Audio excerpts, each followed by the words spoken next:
गिरीश गैरोला और आप देख रहे हैं मेरू रेबार। भारतीय जनता पार्टी की जन आशीर्वाद यात्रा ऋषिकेश में पहुंची और विधानसभा अध्यक्ष का जो क्षेत्र है, क्या क्या वहां पर उन्होंने घोषणाएं करी हैं और अब तक विधानसभा अध्यक्ष रहते हुए अपनी विधानसभा के लिए प्रेमचंद अग्रवाल जी ने कितना कुछ किया है, इस पर भी चर्चा करेंगे। इससे पहले एक नजर डाल लेते हैं कि आज जो दृश्य था वहां पर जन आशीर्वाद यात्रा का, वो किस तरीके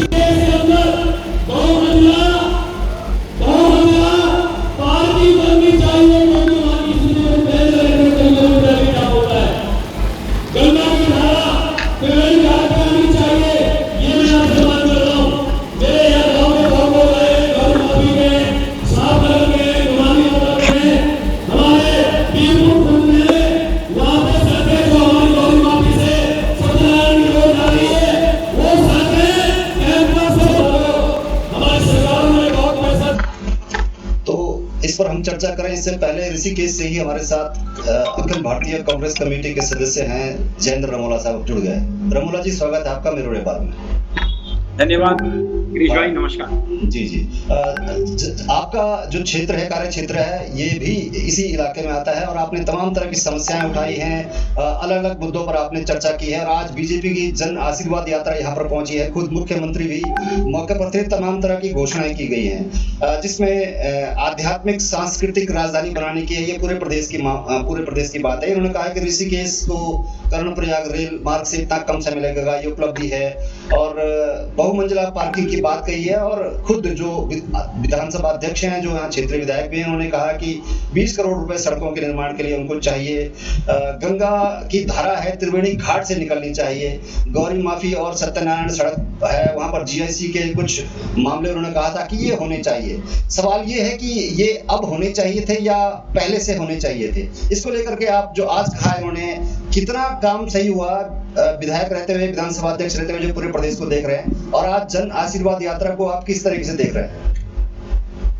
गिरीश भाई, पहले तो मैं आपका बहुत आभार व्यक्त करता हूं कि आपने बहुत एक अहम मुद्दे पर आज चर्चा की है और ऋषिकेश चारधाम यात्रा का प्रथम द्वार है, प्रारंभ द्वार है। और ऋषिकेश के नाम से ही आपको पता चल रहा है, ऋषिकेश ये एक पौराणिक नगरी रही है, लेकिन पिछले पौने 15 साल से 14 साल और कुछ महीनों से एक ही व्यक्ति विधानसभा की कुर्सी पर है और विधानसभा से विधायक की कुर्सी पर है और आज विधानसभा अध्यक्ष भी है। और अगर आप इनके 2007 से लेके 2017 तक के मैनिफेस्टो उठाएंगे तो यही मुद्दे, यही इनकी घोषणा पत्र में यही मुद्दे थे कि त्रिवेणी घाट को, गंगा की धारा को त्रिवेणी घाट तक लाएंगे, गौरी माफी की रोड बनाएंगे, गौरी माफी में तटबंध बनाएंगे, साहबनगर में तटबंध बनाएंगे। तमाम तरह के जो वादे इन्होंने किए थे, बहुमंजिला पार्किंग बनाएंगे, कूड़ेदान को शिफ्ट कर देंगे, कूड़ा घर जो हमारा डंपिंग ग्राउंड है उसको शिफ्ट कर देंगे। और आज जब पूरे इनको इतने साल गुजर गए और अब ये जो इस समय का कार्यकाल है, आप सोचिए कि बार बार इससे पहले कहते थे कि चलो 2012 में हमारी सरकार नहीं थी इसलिए मैं कुछ नहीं करा पाया। अब तो प्रदेश में इनकी सरकार, देश में इनकी सरकार, लोकसभा में इनकी सरकार, लोकसभा के सांसद इनके हैं, विधायक खुद हैं, मेयर इनकी है और तमाम 20 से ज्यादा पार्षद इनके हैं जी। और आप समझ लीजिए, सब कुछ इनका होने के बावजूद भी आज भी एक सिर्फ और सिर्फ चुनाव कर रह गए। आज भी ये मुख्यमंत्री के आगे हाथ पसारते हुए दिखाई दे रहे हैं कि ये कर दीजिए, ये कर दीजिए, ये करा देंगे। अरे भाई, अब तक तो ये सब काम पूरा हो जाना चाहिए। जहां इनकी जन आशीर्वाद यात्रा को है तो 2017 में जनता ने इनको भरपूर आशीर्वाद दिया, जनता ने इनको भरपूर आशीर्वाद देके पूर्ण बहुमत से प्रदेश के अंदर इनकी सरकार बनाने का काम। रमोला जी, ये जानना चाह रहे थे कि जो कुछ मुद्दे उन्होंने बताए हैं यहाँ पर कि ये अपने मुख्यमंत्री से मांग कर रहे हैं कि 20 करोड़ सड़कों के लिए दे दीजिए, यहाँ बहुमंजिला पार्किंग बना दीजिए, या जो सड़कों का, या जो और जो 4-5 मांगे आपने गिनाई, क्या मुद्दे यही हैं जिनकी ये मांग कर रहे हैं? इसके अलावा कुछ मुद्दे हैं जो उठाए नहीं गए? मुद्दे बहुत सारे मुद्दे हैं ऋषिकेश के, लेकिन मैं एक इस बात पे इसलिए जाना चाहूंगा कि विधानसभा अध्यक्ष जी बार बार इस बात को कहते हैं कि मैं सबसे ऊंची कुर्सी पर बैठता हूं और प्रदेश का सबसे पहला व्यक्ति। बिल्कुल ठीक है, सबसे बड़े आदमी मुख्यमंत्री से ऊंची कुर्सी पर बैठते हैं, लेकिन आज जब 4 साल से ज्यादा वक्त बीत गया, आज भी ये हाथ पसारते हुए नजर आ रहे हैं। मुद्दे बहुत सारे हैं, आज इनका रोड मैप तैयार है। अच्छा, आप चलिए 4 मंजिला, आप कहते हैं बहुमंजिला पार्किंग चाहिए, आप पे रोड मैप तैयार है, कहाँ आप बहुमंजिला पार्किंग बनाएंगे? आप कहते हैं आप कहते हैं कि मुझे 20 करोड़ सड़कों के लिए दीजिए, जो इससे पहले आपने सड़कें बनाई है, आप खुद जाके अगर देखेंगे, उन सड़कों की क्या दुर्दशा हो गई है। रेलवे स्टेशन के पास इन्होंने सड़क बनवाई थी, उसके बाद जब वो सड़क उधड़ गई तो बड़ी कड़ी से, बड़ी तत्परता से वहाँ गए कि मैं दोबारा सड़क बनवा रहा हूँ और इसको ठीक करा रहा हूँ। जैसे ही ये बनवा के आए, उसके बाद हफ्ते 10 दिन में उस सड़क में भी फिर दोबारा से टूट गई। तो गुणवत्ता तो जीरो है, आप पैसे मांगते रहिए, उसमें कमीशन खाते रहिए, रोड बननी नहीं है, रोड बनती है, बनने से पहले उखड़नी शुरू हो जाती है। तो सर रमोला जी, ये जानना चाहते हैं, जो आरोप आपने लगाया है ना, ये जो आरोप आप लगा रहे हैं, आपने कहा कि इतने समय, लंबे समय तक रही, केंद्र में इनकी सरकार है, राज्य में इनकी सरकार है, ये कमी रहती है, ये विधानसभा अध्यक्ष यानी जो विधायक में कमी है, सरकार में कमी है, किस तरह से मानते हैं आप? मुझे लगता है दोनों में ही कमी है। देखिए, जनप्रतिनिधि के अंदर अगर अपनी इच्छा हो कि मुझे अपने विधानसभा की जनता के लिए काम करना, उनके हितों के लिए काम करना है, तो वो अपनी सरकार से भी लड़कर लाने का काम करता है। लेकिन कहीं ना कहीं सरकार में और विधानसभा के जो हमारे विधानसभा के विधायक हैं, एक सवाल ये जानना चाहेंगे आपसे, इतना लंबा समय, इतना अरसा गुजर गया, लगातार विधायक हैं, विधानसभा अध्यक्ष भी हैं, बड़ी कुर्सी पर भी बैठते हैं केंद्र राज्य सरकार में, अब आप दावा कर रहे हैं कांग्रेस के प्रतिनिधि, चाहे आप हो या कोई और भी हो इस क्षेत्र से जो चुनाव लड़ेंगे, इतना सब कुछ होने के बाद जब ये लोग नहीं कर पाए, इनको पता है कि चुनाव लड़ना है, जनता पूछेगी, आप विपक्ष सवाल पूछेंगे, आप कैसे या किस आधार पे कर पाएंगे, क्योंकि सरकार नहीं है, आएगी, आपको कितना समय लगेगा इन सब चीज को पूरा करने में, अगर कांग्रेस के बतौर कांग्रेस की तरफ आप जीतते हैं? देखिए, सवाल तो क्यों रहेंगे? मैंने अभी आपको स्पष्ट रूप से कहा, अगर जनप्रतिनिधि के अंदर, विधायक के अंदर ये जज्बा हो कि मुझे ये काम करवाना है। देखिए, आज मैं ना कोई विधायक हूँ, ना कोई जनप्रतिनिधि, लेकिन मेरे अंदर कोई जज्बा होता है कि मुझे ये काम करवाना है, तो मुझे चाहे किसी से भी कहना पड़ता है, मुझे चाहे किसी अधिकारी से कहना पड़ता है, एसडीएम से, डीएम से कहना पड़ता है, तो उस काम को गतिमान करने के लिए मैं पूर्ण रूप से प्रयास करता हूँ। 99% काम लगभग हो जाते हैं, पूर्ण हुए हैं अभी तक के, जो हमने करने का प्रयास किया, क्योंकि मैं अभी कोई जनप्रतिनिधि नहीं हूँ। लेकिन अगर भविष्य में विधानसभा के लोग अपना आशीर्वाद देकर विधानसभा भेजने का काम करते हैं, तो ऋषिकेश की जनता को कतई भी ये लास्ट के जो 4-6 महीने रहते हैं, वो वादे करने का मौका नहीं देंगे। इसके बाद मैं ये करवा दूंगा, जो वादे आज करेंगे, जो बातें आज कहेंगे, उस बातों को पूर्ण करवाने के लिए रमोला साहब, इसीलिए मैंने आपसे कहा है, रमोला साहब, इसलिए मैंने कहा है ना आपसे कि जो 4-5 मुद्दे ये उठा रहे हैं चुनाव के समय पे, या जो 5-7 जो भी मुद्दे उन्होंने कहा कि ये मुख्यमंत्री से मांग कर रहे हैं, आप अगर दावेदार हैं या दावेदार होंगे भविष्य में, तो आपके भी 4-5 वही मुद्दे रहेंगे या कुछ और भी मुद्दे हैं जो आपको लगता है कि ये बहुत जरूरी है? नहीं, ये तो मुद्दे, ये बड़े मुद्दे हैं, ये भी बड़े मुद्दे हैं। देखिए, बाढ़ से हर साल गौरी माफी टापू बन जाता है, बड़े बड़े वीडियो आपने देखो, बाढ़ से साहबनगर टापू बन जाता है। ऐसे ही बहुत सारे गांव जो बाढ़ग्रस्त हो जाते हैं और जो लोग परेशानी में रहते हैं, बहुत सारी स्थितियां ऐसी हो जाती है। लेकिन बहुत बड़ा मुद्दा, सबसे बड़ा मुद्दा ऋषिकेश के अंदर पार्किंग का सबसे बड़ा मुद्दा है। और पार्किंग आज जो यात्री आता है, वो ऋषिकेश के नाम पे स्वर्गाश्रम और लक्ष्मण झूला जाके रुकता है, उसको ये लगता है ऋषिकेश ये है, तो हमारा जो व्यापारी ठगा रह जाता है। दूसरा, सब्जी मंडी आज सड़कों पर लगी हुई है। सब्जी मंडी, बहुत पहले ये बात हुई थी कि ट्रांसपोर्ट नगर बनाया जाएगा, सब्जी मंडी अलग बनाई जाएगी, पार्किंग अलग बनाई जाएगी, लेकिन वो सब मुझे लगता है जुबानी खाते में जमा है, कुछ भी काम नहीं हो पा रहे हैं। और मुद्दा डिग्री कॉलेज का भी है। आज एक भी डिग्री कॉलेज ऋषिकेश क्षेत्र के अंदर है, जिसमें कई जगह के लोग पढ़ने आते हैं, कई लोगों को, बच्चों को एडमिशन भी नहीं मिल पाता है। तो ग्रामीण क्षेत्र में डिग्री कॉलेज की स्थापना की बात हुई थी, डिग्री कॉलेज के बनने की बात हुई थी, वो भी एक बहुत बड़ा मुद्दा है। और सबसे बड़ा मुद्दा है बेरोजगारी का मुद्दा। कहीं ना कहीं आज यहाँ का बच्चा जब इंटर पास करता है या बीए वगैरह पास करता है, तो वो देहरादून या बड़े शहरों में जाकर कोचिंग लेने का काम करता है। वो वहाँ हॉस्टल की भी फीस भरता है, कोचिंग की भी लाखों रुपए की फीस भरता है। लेकिन आज ऋषिकेश के अंदर ऐसा भी कोई बड़ा कोचिंग इंस्टीट्यूट नहीं है। अगर सरकार चाहती तो बड़े इंस्टीट्यूट को ऑफर करती कि आप यहाँ आइए, यहाँ पढ़ाइए, हम आपको जगह मुहैया कराएंगे, आप ऋषिकेश के बच्चों को पढ़ाने का काम कीजिए। लेकिन सरकार ने युवाओं के लिए किसी भी प्रकार की योजनाएं नहीं उसमें आगे क्रियान्वयन की, ना ही किसी प्रकार के इस तरह के कॉलेज और इस तरह के कोचिंग सेंटर खुलवाने का काम किया। सबसे बड़ा मुद्दा यही है कि आज युवा पढ़ता है, अपनी पढ़ाई पूरी करता है, तो नौकरी के लिए उसे दूसरे प्रदेशों में जाने की जरूरत पड़ती है, नौकरी के लिए उसे दूसरे देशों में भी जाने की जरूरत पड़ती है। तो कहीं न कहीं ये हमारे इस विधानसभा के लोगों की का दुर्भाग्य है कि हम इतने सालों से एक ही व्यक्ति को जिता रहे हैं, लेकिन वो व्यक्ति बिल्कुल। इस चीज़ में नाकाम हो गया। रमोला साहब आपसे सिर्फ़ और फिर सिर्फ़ नौकरी की बात में आए, अगर सिर्फ़ और सिर्फ़ नौकरी लगने की बात आती है, तो बेरोज़गारों का हक उनके बेटे को नौकरी लगा दें। कहीं वो बेरोज़गारों का हक मारते हैं, और अगर कहीं संगठन में या सरकार में कहीं दायित्व देने की बात होती है, तो वहाँ पर भाजपा के उन कार्यकर्ताओं का हक मारने का काम भी उनका बेटा करता है। तो आप समझ लीजिए कि नौकरी देनी है तो बेटे को देनी है, और सरकारी पद देना है तो बेटे को देना है। अरे भाई, ये बेरोजगार लोग कहाँ जाएँगे? और मैं तो कहूँगा भाजपा के उन कार्यकर्ताओं का, वो इनसे जवाब पूछें कि आप जो उनके झंडे डंडे लेके चल रहे हैं, तो वो वहाँ पर भी वो अपने बेटे को लगाने का, अपने बेटे को मुख्यमंत्री का सलाहकार बनाने के लिए आगे करते हैं। तो वहाँ पर कार्यकर्ताओं को आगे करना चाहिए, और कार्यकर्ताओं को भी अपना दर्द उनके सामने बयाँ करना चाहिए या उनका विरोध जताना चाहिए। रमोला साहब आपसे जुड़ेंगे, 1 मिनट जरा बाइट सुन लेते हैं कि आज आपसे जुड़ेंगे 2 मिनट, जरा सुन लेते हैं कि आज जब मौके पर मुख्यमंत्री थे उन्होंने क्या कहा, और जो स्थानीय विधायक थे उन्होंने सहयोग है। यहाँ चारधाम यात्रा शुरू हुई है, उधर हमारी जन आशीर्वाद यात्रा शुरू हुई है। कुल मिला के भगवान हम सब पे कृपा बनाए रखें, श्रद्धालुओं को दर्शन भी हो, और ये हमारी आर्थिक का आधार जिसके लिए बहुत पहले से लगा वो भी आज प्रारंभ हो रही है, उसकी बहुत बहुत शुभकामनाएं सभी को दे रहा हूँ।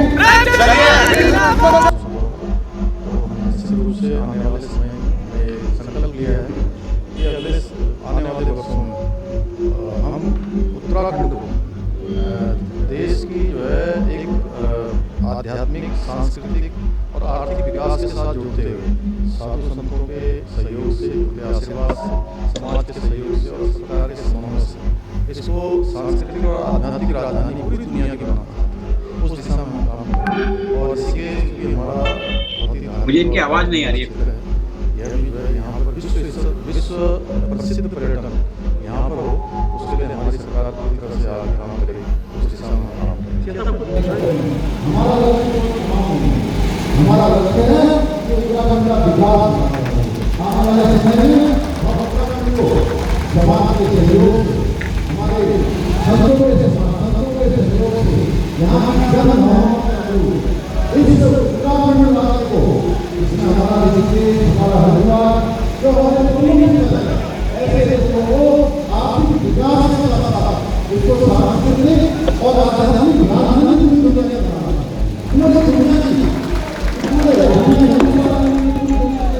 तो एक बार फिर से रमोला साहब का रुख कर लेते हैं। सर, ये जो अग्रवाल साहब हैं ये कह रहे थे कि चारधाम यात्रा शुरुआत हुई है, और ये खुशखबरी है, ये अच्छा संकेत है उनके लिए कि आज ही ऋषिकेश में जन आशीर्वाद यात्रा शुरू हुई है। फिलहाल ये संकेत किस तरह का है तो आने वाला समय बताएगा, लेकिन थोड़ा आपसे ये जानना चाह रहे थे कि आप भी दावेदारी कर रहे हैं, कांग्रेस की तरफ से आप भी दावेदारी कर रहे हैं, तो सिर्फ आप जुझारू हैं, आप लड़ रहे हैं, आप उनके लगा रहे हैं, यही पर्याप्त है या कुछ और भी आप जनता के बीच में जाएंगे तो क्या रखेंगे कि मैं बेहतर विकल्प साबित हो सकता हूँ as compare to Premchand Agarwal? जी बिल्कुल, मैं खाली जैसे आपने कहा जुझारू भी हैं, हम लोग सब चीज़ कर रहे हैं, साथ साथ में आम पब्लिक के बीच में आज नहीं जा रहा हूँ। मैं आम पब्लिक के बीच में पिछले कई सालों से लगातार सक्रिय बना हूँ। मैं 2001 में पीजी कॉलेज ऋषिकेश का अध्यक्ष बनने के बाद मैंने तमाम संगठनों के दायित्व पर रहकर पार्टी के साथ काम किया। साथ में 2008 में जब मुझे नगर पालिका अध्यक्ष का टिकट मिला पार्टी की तरफ से, तो तब भी मैंने बहुत अच्छा चुनाव लड़ने का काम किया, और उसके बाद मैं लगातार पब्लिक के बीच में हूँ। अगर किसी के साथ कोई सुख होता है, दुख होता है, या किसी की लड़ाई लड़ने की बात होती है किसी भी मुद्दे पर, आप देख सकते हैं मैं हमेशा अग्रणी रहता हूँ। और जनता को पता है, आज जनता को उस व्यक्ति की जरूरत है जो उनको धुकारने का काम ना करे। आज जनता को उस व्यक्ति की जरूरत है जो उनकी बात सुनने का काम करे। बिल्कुल। और एक मिनट रुकना चाहूंगा। ये आपने ये सब उसी में आता है कि आप जुझारू हैं, एक अच्छे नेता हैं, लेकिन ये सवाल जो पब्लिक के बीच में जब हम जाते हैं तो पब्लिक ये कहती है कि बारी तो कांग्रेस की थी, इस वक्त जिस तरह से चल रहा है बारिश तो कांग्रेस की थी, लेकिन कांग्रेस अपने आप में इतनी गुटबाजी में बटी हुई, इतना कुछ बटी हुई कि बीजेपी को इसका फायदा मिल रहा है। तो ये गुटबाजी को लेकर के किस तरह से सवाल तो कहीं ना कहीं उठते हैं ना कि मतलब बारी तो थी, आपकी बारी थी, कांग्रेस की बारी थी इसमें सत्ता आने की। गिरीश भाई, थी नहीं है बारी है। और आप देखिए गुटबाजी तो मुझे कहीं नहीं दिखाई देती। आज हरिद्वार में हमारी परिवर्तन रैली थी, और उसमें आप देख सकते हैं उसमें तमाम हमारे प्रदेश के नेतागण, देश के नेतागण उसमें मौजूद थे। और अगर गुटबाजी की बात आए तो आप ऋषिकेश विधानसभा में अगर देखेंगे तो आज भी बहुत बड़ी गुटबाजी दिखाई दी, और इससे पहले एक रैली और हुई थी जिसमें अजय भट्ट जी वगैरह आए थे, उसमें भी तमाम तरह की गुटबाजियां आपस में चल रही थी। नगर निगम की मेयर और विधानसभा के अध्यक्ष के समर्थक आपस में सर फुटबॉल करने के लिए आपस में तैयार थे। और अगर आप ग्रामीण क्षेत्र में जाएंगे तो ग्रामीण क्षेत्रों के जनप्रतिनिधि वो विधानसभा अध्यक्ष के खिलाफ है कई जगह पे। तो ऐसा नहीं है। ये चीज रमन साहब, ये चीज है ना, हर राजनीतिक दलों में गुटबाजियां होती हैं छोटे स्तर पे, लेकिन जो नेतृत्व है ना वहां पर सवाल है, पब्लिक पूछती है, सवाल आता है बीच में ये कि बीजेपी लोग कहते हैं कि मोदी एक है, उसमें कोई नहीं है, मुख्यमंत्री पर लगभग तय है कि ये जो तय करेंगे हो जाएगा, लेकिन आपका न तो राष्ट्रीय नेतृत्व पे अभी एका हो पाया है, ना प्रदेश में कोई हो पाया, कि क्या होगा? तो सोनिया गांधी जी हमारी राष्ट्रीय अध्यक्ष हैं, राहुल गांधी जी हमारे संरक्षक के रूप में लगातार काम कर रहे हैं, और राहुल गांधी जी हमारे नेता हैं केंद्र में और प्रदेश के अंदर। आप जो प्रदेश प्रभारी जी ने और प्रदेश केंद्र से जो निर्देश हुआ, श्री हरीश रावत जी, गणेश गोदियाल जी, प्रीतम सिंह जी, किशोर उपाध्याय जी और तमाम वरिष्ठ नेताओं के नेतृत्व में उत्तराखंड का चुनाव लड़ेंगे और 2022 में जीतेंगे। लेकिन जिस तरीके से बीजेपी में लोग शामिल हो रहे हैं ना, चाहे कांग्रेस के हो चाहे किसी और दल के हो, तो ये एक मैसेज देने की कोशिश कर रही है बीजेपी की पब्लिक में, इस तरह से मैसेज आए कि हम मजबूत हैं, मतलब जो बाहर से जो भी आया हो, मतलब वो कांग्रेस का हो किसी और दल का हो, बीजेपी में आके वो पवित्र हो जाता है गंगा जल छिड़क के। तो ये मैसेज देने की कोशिश कर रहे हैं कि अगर जीतना है, किसी तरह से आना है, तो आगे बीजेपी में आके ही कुछ किया जा सकता है। क्या है उस सवाल का जवाब अपने देखिए, जिन लोगों को इन्होंने भय दिया, जिन लोगों की इन्होंने फाइलें खोलने का काम किया, जिन लोगों के कुछ काले कारनामे इन्होंने पकड़ने का काम किया, उन लोगों को डरा धमकाकर मुझे लगता है बीजेपी में शामिल करने का उन्होंने काम किया, और ताकि वो गंगा जल से धुल जाए। बीजेपी में स्नान कर दिया तो उनके सारे पाप धुल गए। आज आप रायपुर का प्रकरण देख लीजिए, आप ढेंचा प्रकरण में देख लीजिए, एक दूसरे को गधा और घोड़ा कहने की तक बात हो रही है। तो इनकी सरमुटप्पल 2022 के चुनाव में दिखाई देगी गिरीश भाई। ये धीरे धीरे करके पता चलेगा कि भाजपा का जो अनुशासन है कितना तार लगातार होता जा रहा है। और 2022 में ऋषिकेश में जनता ने मन बना लिया है। इस बार प्रेमचंद अग्रवाल जी या बीजेपी का कोई भी व्यक्ति होगा, उसको वापस भेजने का काम किया जाएगा जनता के माध्यम से। जन आशीर्वाद और जन परिवर्तन मतलब किस रूप में देखें, मतलब किस तरह से आप इसको अलग अलग करते हैं, किस तरह से बताएंगे कि फर्क क्या होगा? एक तरफ बीजेपी जन आशीर्वाद दे रही है, आप परिवर्तन। अगर मुझे किसी व्यक्ति ने आशीर्वाद दिया है, एक बार मैंने आशीर्वाद ले लिया है और उस आशीर्वाद से मैं फलीभूत भी हो गया हूँ, उसके बाद मुझे उस व्यक्ति की आशीर्वाद देने वाले व्यक्ति को वो गुरु दक्षिणा देनी है, वो उस आशीर्वाद का फल देना है। फल 2017 में अपार आशीर्वाद उत्तराखंड की महान जनता ने बीजेपी को दिया, सरकार बनाने का काम किया। ऋषिकेश में की महान जनता ने प्रेमचंद अग्रवाल जी को तीसरी बार विधायक बनाने का काम किया। लेकिन आज फिर आपको जब जनता को देने का समय है, क्या हमेशा आप लेने की बात करेंगे? जनता को कभी कुछ देंगे नहीं। जब जनता को देने का समय है तब भी आप फिर हाथ पसारते मांगने जा रहे हैं। आज आपकी केंद्र में सरकार है, प्रदेश में आपकी सरकार है, विधानसभा में आपकी सरकार है, नगर निगम में आपकी सरकार है, उसके बावजूद भी आप हाथ पसार रहे हैं, वो भी जनता के बीच में। जबकि इस समय आपको जनता को देने का समय है। आप जनता को दीजिए, हाथों हाथ दीजिए, मांगने का काम मत कीजिए। विधायक जी आप फिर मुख्यमंत्री से, कभी आप त्रिवेंद्र जी से मांगते हैं, कभी धीरज जी से मांगते हैं, अब धामी जी आ गए नए, अब उनसे मांगते हैं। तब तक चुनाव के आचार संहिता लागू हो जाएगी तो बोलेंगे मैंने तो ये भी मांगा था, ये भी मांगा, मैं सब पूरे करवा दूंगा। अरे मांगने से नहीं चलेगा, रोड मैप तैयार करके बताइए। आप बहुमंजिला पार्किंग बनाएंगे तो कहाँ बनाएंगे? आप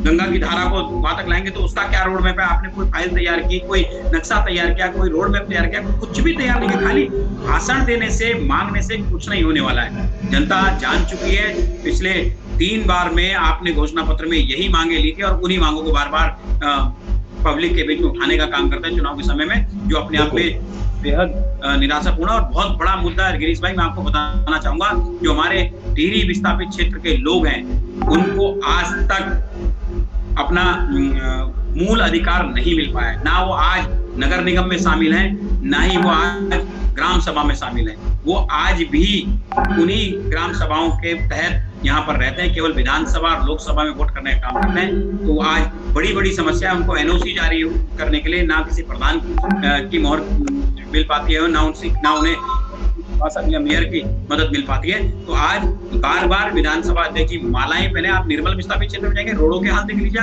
गड्ढे इतने बड़े बड़े हो गए हैं और पिछले 2 साल से उसकी स्थिति ऐसी है। क्या आप बात करते हैं कि मैं ऐसा कर दूंगा वैसा कर दूंगा? आप सबसे पहले जाके वहां की रोडें तो ठीक करवाइए। आपने बड़ी बड़ी मालाएं पहनी, हरिपुर में देख लिया, अंडरपास की बात नहीं, पहले कई बार माला पहनी, इन्हीं के प्रधान इनके खिलाफ धरने पे बैठ जाते हैं, उसके बावजूद भी ये झूठी माला में हो गया काम, फिर भी नहीं हुआ। फिर एक दिन फावड़ा मार के आते हैं, क्या करते हैं समझ में आता। चुनाव के समय में क्यों उनको ये सारी समस्याएं याद आती है, उससे पहले ये जनता के बीच में क्यों नहीं बात करने का काम करते हैं? निर्मल, एक महत्वपूर्ण बात आपने जो कही है कि एक बार जब आशीर्वाद जनता दे देती है तो आशीर्वाद के बाद फिर उसको गुरु दक्षिणा देनी होती है। तो लगातार चुनाव जीतने के बाद भी इन्होंने गुरु दक्षिणा नहीं दी, जैसे आपका कहना है। असल छोटा सवाल ये है कि अब जब चुनाव सर पर आ गए हैं, जन आशीर्वाद यात्रा चल रही है, फिर से आशीर्वाद मांगा जा रहा है और आज भी मुख्यमंत्री के सामने मांगा ही जा रहा है। ये नहीं बताया जा रहा कि हमने ये कुछ कर लिया, ये अब उपलब्धियां बताने का समय था, जिस तरह से लगातार जीत रहे थे। तो उम्मीद करते हैं कि आगे भी इस तरह की जो गलतियां हुई हैं, चाहे वो किसी भी दल के हों, वो इस तरह की गलतियां नहीं करेंगे, चाहे वो बीजेपी हो कांग्रेस को, क्योंकि सभी अल्टीमेटली सभी को जनता के प्रति जवाबदेह होना होता है और जनता को खुशहाल करना ही सबका फाइनल जो वो होता है, वो जनता के लिए होता है। तो आज हमारे साथ जयेंद्र रमोला साहब जुड़े थे। रमोला साहब, आपका मिरर वार में जुड़ने के लिए बहुत बहुत धन्यवाद। धन्यवाद गिरीश भाई, नमस्कार।